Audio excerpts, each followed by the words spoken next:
இன்னைக்கு ஆயுத பூஜை, நாளைக்கு சரஸ்வதி பூஜை, வெளிய லியோ படம் ஓடுதே, கையில காசு இல்லாம இன்னும் படம் பார்க்கல. ஏய், கண்ட மணிக்கு பாடுறத நிறுத்திட்டு இன்னைக்கு ஆயுத பூஜை, நீ பயன்படுத்துற பொருளுக்கெல்லாம் சந்தனம் தடிச்சு பொட்ட வை. மா, அதுக்கு முன்னாடி நான் லியோ படத்துக்கு போனோம், என் பாக்கெட்ல ஒரு 500 ரூபாய் துட்ட வை. எது தொடப்பக்கட்டை எடுத்தேன்னு வச்சுக்கேன், வீடே சுத்தமாயிடும். அதானமா? உடம்பெல்லாம் வீங்கிடும். போய் முதல்ல சொன்ன வேலையை செய். ஓகே.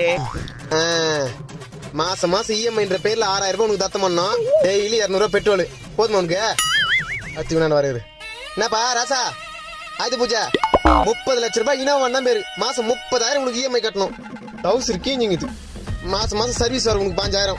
3 நாளைக்கு ஒரு முறை வாட்டர் சர்வீஸ், அதுக்கு ஒரு 1000. 2000 ரூபாய் டீசல் இல்லாம 2 கிலோமீட்டர் நகர மாட்டேன்ற.